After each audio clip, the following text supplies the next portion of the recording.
Hello my dear friends, कैसे हैं आप लोग। आई होप आप लोग अच्छे होंगे। होम स्टडी चैनल पर आपका बहुत बहुत स्वागत है। दोस्तों, आज मैं आपके लिए एक टॉपिक लेके आया हूं, आपदा प्रबंधन, जो कि सामाजिक विज्ञान से रिलेटेड है। और आपदा प्रबंधन से जो प्रश्न है ज़रूर पूछे जाएंगे आईसीआर टेक्नीशियन के लिए। ठीक है दोस्तों। तो इस चैप्टर को अच्छी तरीके से तैयार कीजिएगा और हम इस चैप्टर में जितने भी फैक्ट होंगे सारे फैक्ट बड़े विस्तार से समझेंगे। हमारे साथ बने रहिए और बिना किसी देरी के शुरुआत करते हैं दोस्तों। तो दोस्तों, दे रखा है आपदा प्रबंधन। आपदा प्रबंधन सभी प्रतियोगी परीक्षाओं के लिए समान रूप से उपयोगी है। ठीक है मित्रों। और दे रखा है एनसीईआरटी। देखिए, ये जो मैं आपको आज फैक्ट पढ़ाने जा रहा हूँ वो एनसीईआरटी पर आधारित है। और जितना भी है पाठ्यक्रम वो अध्यायवार प्रस्तुत भी है। और इसमें फ्लोचार्ट भी है, सारणी है, मानचित्र से हम समझेंगे। अद्यतन तथ्य आंकड़ों का समावेश भी इस चैप्टर में हम मतलब इस टॉपिक से करेंगे। तो पहला जो हमारा इस आपदा प्रबंधन में जो पहला हमारा टॉपिक बनता है वो है आपदा एक परिचय, डिजास्टर एन इंट्रोडक्शन। ठीक है दोस्तों, एन इंट्रोडक्शन। तो हम बड़े विस्तार से इसको पढ़ेंगे। तो पहला जो अध्याय है, शुरू करते हैं बिना किसी देरी के। तो पहला जो अध्याय है दोस्तों, तो दोस्तों ये जो दे रखा है आपदा के बारे में पढ़ते हैं। आपदा उन अकस्मात, अप्रत्याशित, दुष्प्रभावी चरम घटनाओं व प्रकोपों को कहा जाता है जो प्राकृतिक या मानव जनित होती हैं तथा जिनके द्वारा मानव, जीव जंतु, संपत्ति, पादप समुदाय की अपार क्षति होती है। ठीक है, पादप समुदाय यानी पेड़ पौधों का जो समुदाय होता है उनको बहुत ही क्षति होती है उनकी। ठीक है दोस्तों, तो ये आपदा है। आपदा किसे कहते हैं? उन अकस्मात मतलब एक इमरजेंसी, अचानक होने वाली घटनाएं। अप्रत्याशित, दुष्प्रभावी घटनाओं, प्रकोपों को कहा जाता है जो प्राकृतिक या मानव जनित होती हैं तथा जिनके द्वारा मानव, जीव जंतु, संपत्ति, पादप समुदाय की अपार क्षति होती है। उसके बाद दोस्तों है आपदा। आपदा एक अनपेक्षित घटना है जो ऐसी शक्तियों द्वारा घटित होती है जो मानव के नियंत्रण में नहीं है या बहुत कम समय में और बिना चेतावनी के घटित होती है, जिसके कारण मानव जीवन के क्रियाकलाप अवरुद्ध हो जाते हैं। इसके बाद जो दे रखा है दोस्तों वो है संयुक्त राष्ट्र। संयुक्त राष्ट्र तो आप जानते होंगे, यूनाइटेड नेशन के अनुसार आपदाएं जो हैं बड़े पैमाने पर अचानक होने वाली ऐसी प्राकृतिक मानवीय गतिविधियां हैं जिनका मानव जाति तथा पर्यावरण पर नकारात्मक प्रभाव पड़ता है। ये यूनाइटेड नेशन के द्वारा इसकी परिभाषा दी गई है आपदा की। इसके अनुसार बताया गया है कि आपदाएं बड़े पैमाने पर अचानक होने वाली ऐसी प्राकृतिक व मानवीय घटनाएं होती हैं, गतिविधियां हैं जिनका मानव जाति या पर्यावरण पर बहुत ही नकारात्मक प्रभाव पड़ता है। अब इसके बाद आते हैं आपदा की कुछ विशेषताएं भी पढ़ लेते हैं। आपदा की कुछ विशेषताएं। तो दोस्तों आपदा की जो कुछ विशेषताएं हैं वो है आपदा की कुछ विशेषताएं। सबसे पहले आता है पॉइंट, आपदाएं त्वरित तथा शीघ्रता से घटित होती हैं। मतलब ऐसी आपदा, नहीं लोग कहते हैं कि समस्या कोई बता के नहीं आती, अचानक आती, उसी तरीके से आपदा त्वरित, शीघ्रता, सडनली आती हैं। आपदाएं मानव जनित एवं प्राकृतिक होती हैं, नेचुरली होती हैं, जो कि हमारे हाथ में नहीं होता है उनको बचाना, लेकिन इनसे सावधानियाँ, इनसे प्रबंधन करना हमारे हाथ में होता है।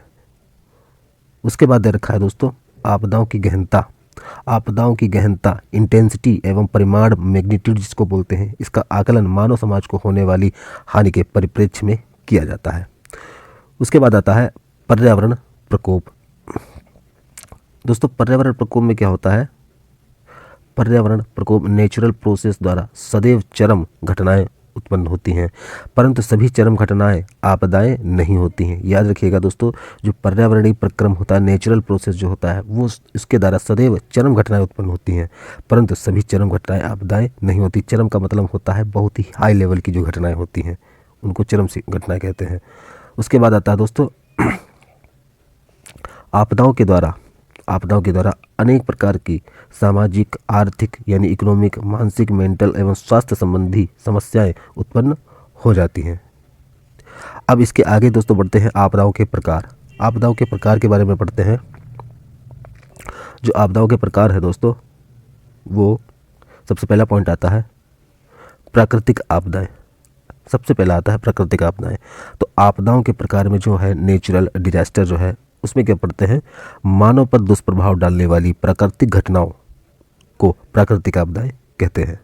याद रखिएगा, प्राकृतिक आपदाएं कहते हैं किस पर, मानव पर दुष्प्रभाव डालने वाली प्राकृतिक घटनाओं को प्राकृतिक आपदाएं कहते हैं। फिर उसके बाद है प्राकृतिक आपदाओं पर मानवीय नियंत्रण।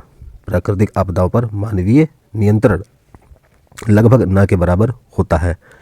जैसे उदाहरण के लिए हम पढ़ते हैं भूकंप, भूस्खलन, ज्वालामुखी, विस्फोट, बाढ़, चक्रवात, सुनामी, भूस्खलन, हिमस्खलन।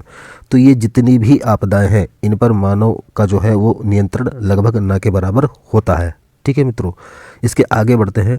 अब हम पढ़ते हैं आपदाओं का वर्गीकरण। आपदाओं का वर्गीकरण, जैसा कि दोस्तों मैंने आपको बताया था कि आपदा जो चैप्टर से हम पढ़ेंगे, आपदा से जो आपदा चैप्टर पढ़ेंगे, आपदा प्रबंधन, वो बड़ा विस्तार से पढ़ेंगे दोस्तों, और विश्वास दिलाता हूँ कि इससे बाहर कुछ नहीं जाएगा, क्योंकि हम बड़ा विस्तार से पढ़ेंगे और एनसीईआरटी बेस्ड फैक्ट है। तो आपदाओं का जो वर्गीकरण है, सबसे आपदाएं जो होती हैं वो दो प्रकार की होती हैं दोस्तों, आपको पता होना चाहिए। एक होता है नेचुरल डिजास्टर, दूसरा होता है मैन मेड डिजास्टर, यानी प्राकृतिक आपदा और मानव जनित आपदाएं। अब दोस्तों प्राकृतिक आपदाएं जो होती हैं वो कितने टाइप की होती हैं वो भी आप पढ़ लेते हैं। प्राकृतिक जो आपदा होती है वो होती है वायुमंडलीय आपदा, स्थलीय, जलीय और जैविक। ये प्राकृतिक आपदाओं में आती हैं। वायुमंडलीय में आती है चक्रवात बवंडर, जैसे है बादल प्रस्फोट है, ओलावृष्टि है, हिमपात है, सूखा है, पाला लू, शीतलहर वगैरह है। ठीक है दोस्तों, उसके बाद तड़ित झंझा भी होता है, ये वायुमंडलीय आता है दोस्तों। कभी कभी इनके नाम दे देगा, आप वो बताएगा कि ये किस स्तर की आपदा है, यानी किस क्षेत्र में आती है। तो वायुमंडलीय क्षेत्र में ये आपदाएं आती हैं। फिर स्थलीय क्षेत्र में हम पढ़ते हैं, तो स्थलीय क्षेत्र में भूकंप, ज्वालामुखी, भूस्खलन, भू अवतल, मृदापर्दन, ये कौन सी आपदा है? स्थलीय आपदा है। फिर आता है जलीय, हाइड्रोलॉजिकल। हाइड्रोलॉजिकल में आता है बाढ़, ज्वार, महासागरीय धाराएं, हिमस्राव और सुनामी। फिर इसके बाद आता है दोस्तों जैविक में बायोलॉजिकल। बायोलॉजिकल में आता है महामारी, विनाशकारी कीटों का आक्रमण, वायरल संक्रमण और बर्ड फ्लू, डेंगू, इबोला, ये सब आते हैं जैविक में। इसके आगे बढ़ते हैं। अब दोस्तों ये जो देख रहे हैं आप मानव जनित आपदाएं जो होती हैं वो इतने प्रकार की होती है। कितने प्रकार की? 3 प्रकार की होती हैं, भौतिक, रासायनिक, जैविक, फिजिकल, केमिकल और बायोटिक। तो दोस्तों भौतिक जो आपदा होती है वो भूकंप होती है। भूकंप में, भौतिक आपदा में कौन कौन सी आती हैं? भूकंप, भूस्खलन और मृदापर्दन, ये फिजिकल डिजास्टर में आती हैं। फिर उसके बाद आता है केमिकल। केमिकल में आती हैं विषैले रसायनों का विमोचन, नाभिकीय विस्फोट, ये रासायनिक में आती हैं। उसके बाद आता है जैविक बायोटिक। जैविक बायोटिक में भी ये आता है जनसंख्या विस्फोट, कुपोषण, महामारी और जंतु एवं पादप रोग। जंतु एवं पादप रोग ये जैविक बायोटिक में आते हैं। ठीक है मित्रों, उसके बाद हम जो है आगे की ओर बढ़ते हैं, पढ़ते हैं मानव जनित आपदाएं। दोस्तों इससे पहले पढ़ेंगे हम प्राकृतिक आपदाओं के बारे में। प्राकृतिक आपदा तो हम लोग पढ़ चुके हैं। दूसरे नंबर पे आता है मानव जनित आपदाएं। देखिए अभी दोस्तों इससे पहले हमने पढ़ा था प्राकृतिक आपदा, जिसमें हमने बताया था कि प्राकृतिक आपदाएं वह होती है जिनका नियंत्रण लगभग मानव के अंडर में नहीं होता है। अब आता है मानव जनित आपदाएं, मैन मेड, यानी जो हम लोगों से जो आपदाएं होती हैं उनके बारे में पढ़ते हैं। दोस्तों वे आपदाएं जिनकी उत्पत्ति के लिए प्रत्यक्ष रूप से मानवीय क्रियाकलाप उत्तरदायी है, मानव जनित आपदाएं कहलाती हैं। वे आपदाएं जिनकी उत्पत्ति के लिए प्रत्यक्ष रूप से, डायरेक्ट रूप से जो मानवीय क्रियाकलाप है, यानी हम लोगों का जो क्रियाक्रम है वो उत्तरदायी होता है, मानव जनित आपदाएं कहलाती हैं। उदाहरण के लिए ग्रीन हाउस प्रभाव, ठीक है, ग्लोबल वार्मिंग, भूमंडलीय तापन, वायु जल, ध्वनि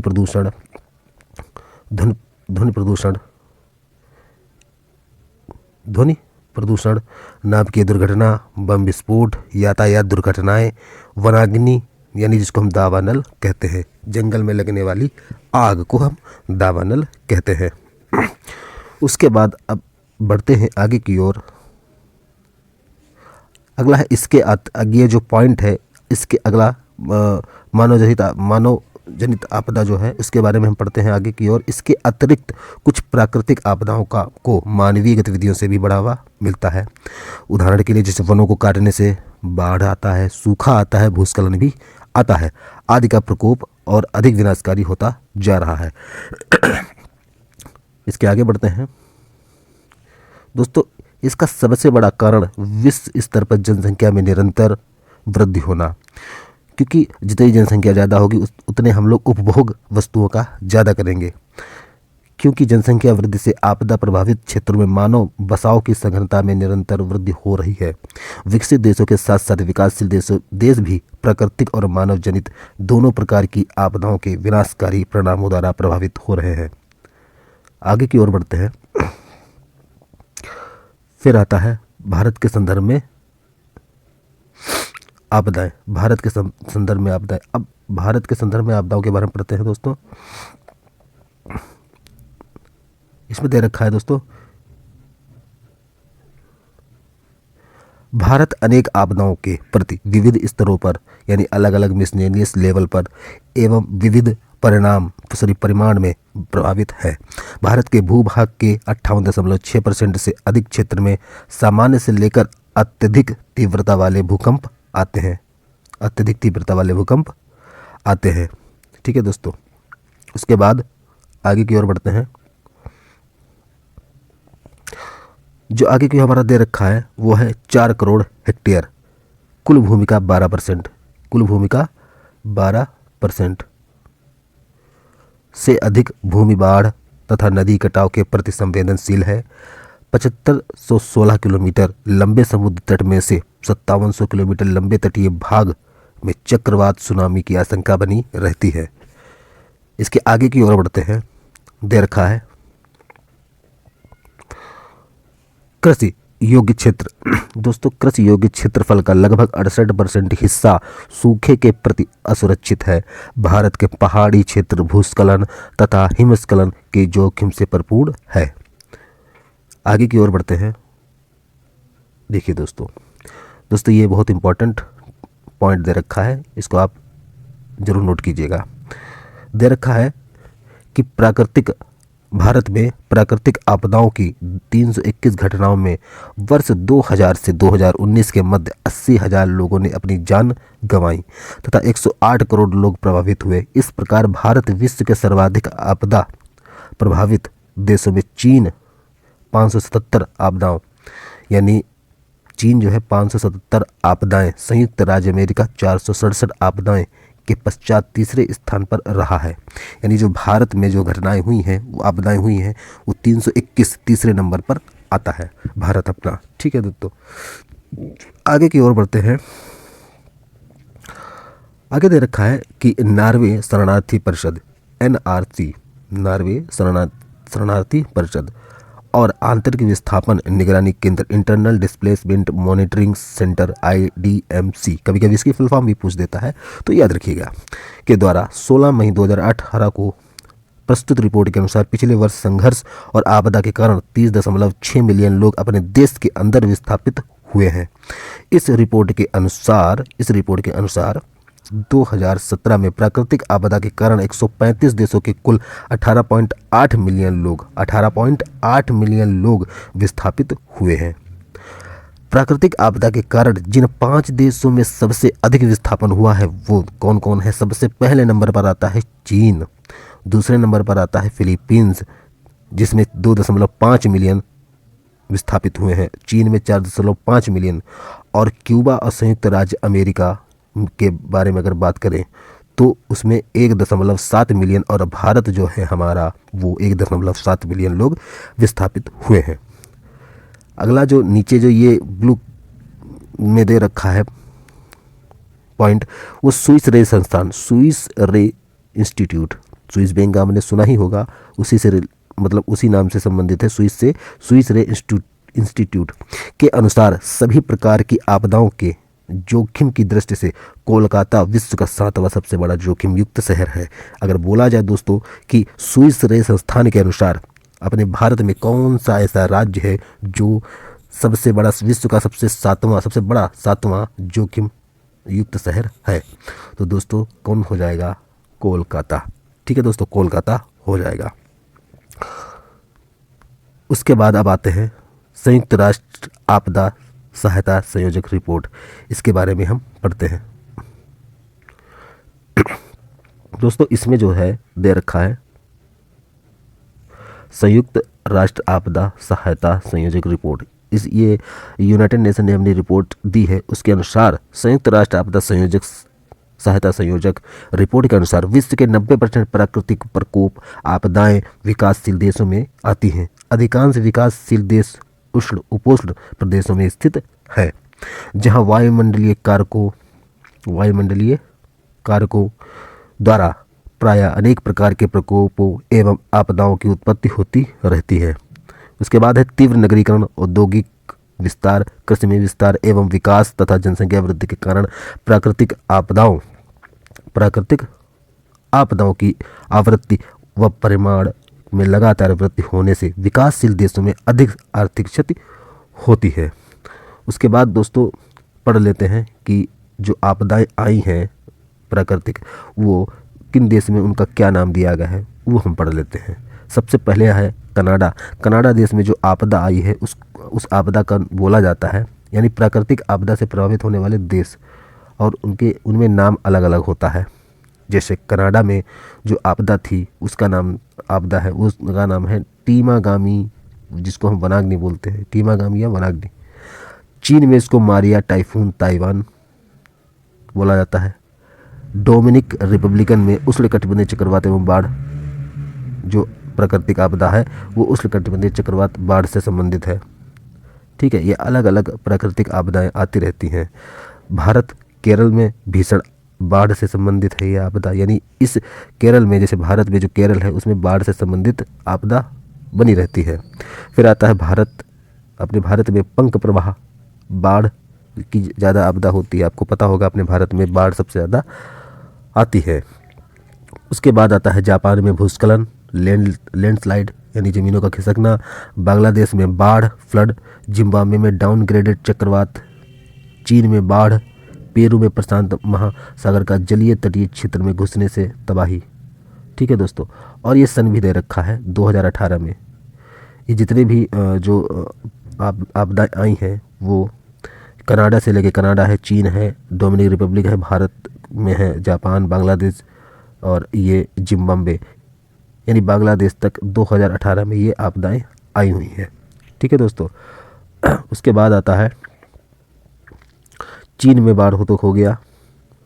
कांगो गणराज्य, दोस्तों कांगो गणराज्य हिमस्खलन, श्रीलंका में भारी वर्षा, तेज मानसूनी हवाओं के कारण भूस्खलन, मेक्सिको में भूकंप आता है, बांग्लादेश, भारत व नेपाल में बाढ़ और भूस्खलन की आपदा बनी रहती है। ठीक है दोस्तों, तो दोस्तों ये तो रहे हमारा आपदा प्रबंधन का पहला चैप्टर, आपदा एक परिचय से संबंधित पूरे डिटेल में फैक्ट। ठीक है दोस्तों, आशा करता हूँ आपको ये हमारा वीडियो पसंद आया हो। अगर पसंद आया हो तो प्लीज़ हमारी वीडियो को लाइक करें, चैनल को सब्सक्राइब करना ना भूलें, और आप हमारे साथ ऐसे ही बने रहिए। आगे अगला चैप्टर हम लाएंगे कल। ठीक है, तब तक के लिए मिलते हैं अगले वीडियो में। तब तक के लिए जय हिंद, जय भारत।